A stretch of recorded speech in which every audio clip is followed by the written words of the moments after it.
नमस्कार, मैं गौरांगी यादव आप सभी का स्वागत करती हूं टेक्निया न्यूज में। वक्त हो चुका है आज की 10 बड़ी खबरों का। अब सुप्रीम कोर्ट में चल रहे मामलों की जानकारी एक क्लिक में मैसेज पर मिल जाएगी।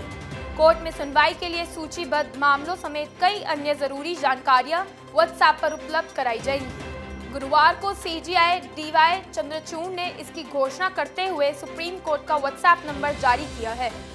इससे दूर दराज के लोगों को भी कोर्ट से जुड़ी जानकारियां आसान तरीके से मिल सकेंगी।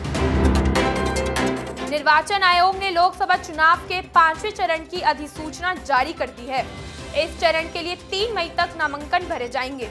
वहीं 20 मई को 6 राज्यों और 2 केंद्र शासित प्रदेशों की 49 लोकसभा सीटों के लिए चुनाव होगा। 5वें चरण में उत्तर प्रदेश की 14 सीटें, महाराष्ट्र की 13, पश्चिम बंगाल की 7, ओडिशा और बिहार की 5-5 सीटों पर मतदान होगा। साथ ही झारखंड की 3 सीट और जम्मू कश्मीर तथा लद्दाख की 1-1 सीट के लिए भी मतदान होगा। इसके अलावा निर्वाचन आयोग ने ओडिशा में विधानसभा चुनाव के दूसरे चरण की अधिसूचना भी जारी कर दी है। देश भर में लोकसभा चुनाव का माहौल बना हुआ है। सभी राजनीतिक दलों के नेता पार्टी का प्रचार करने के साथ साथ अपने विरोधियों पर तंज कसते नजर आते हैं।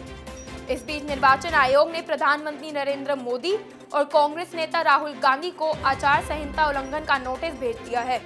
आयोग ने दोनों स्टार प्रचारकों को आदर्श आचार संहिता के निर्देशों के प्रति सजग रहने की हिदायत दी है।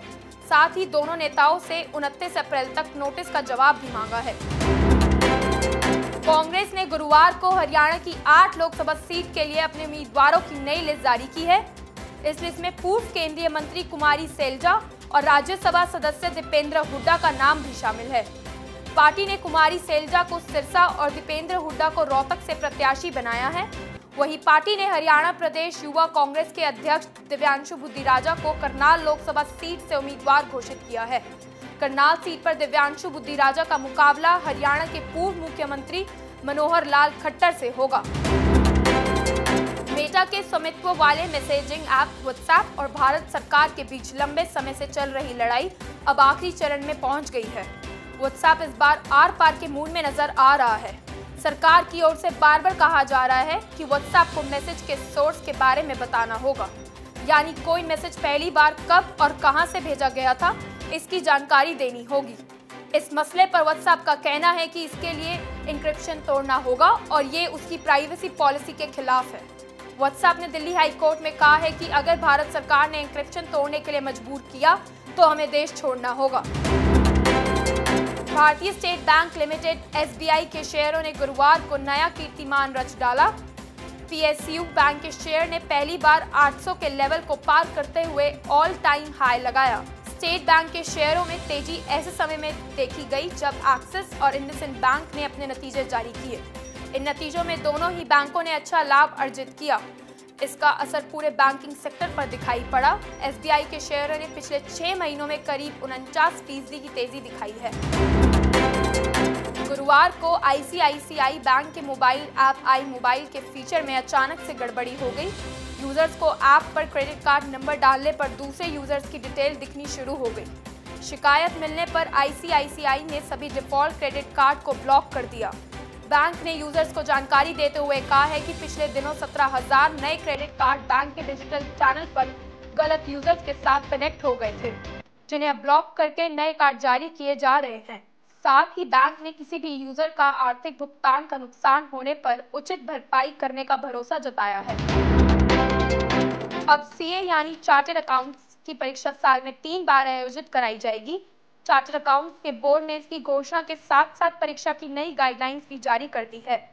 बोर्ड ने ICAI CA परीक्षा साल में 3 बार मई, जून, सितंबर और जनवरी के महीनों में आयोजित करने का निर्णय लिया है। पिछले साल तक तीनों पाठ्यक्रमों के लिए CA परीक्षा साल में 2 बार आयोजित की जाती थी।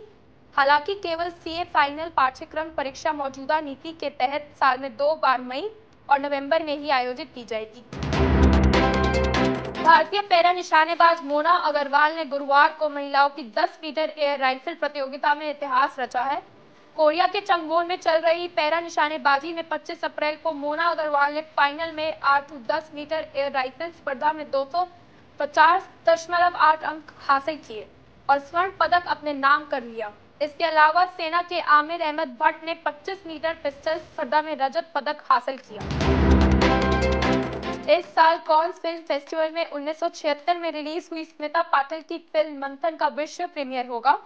फिल्म रिलीज के 48 साल बाद होने जा रहे विश्व प्रीमियर पर बॉलीवुड के शहंशाह अमिताभ बच्चन ने एक्स पर पोस्ट कर खुशी जाहिर की है और लिखा है कि बहुत गर्व है कि फिल्म हेरिटेज फाउंडेशन लगातार तीसरे साल कांस फिल्म फेस्टिवल में एक उल्लेखनीय पुनर्स्थापना के एक और विश्व प्रीमियर के साथ होगा।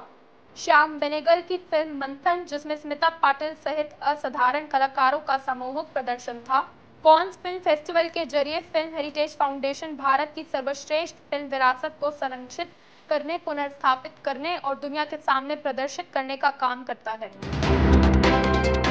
आज के लिए बस इतना ही। देखते रहिए टेक इंडिया न्यूज, साथ ही साथ चैनल को लाइक, शेयर, सब्सक्राइब भी करें।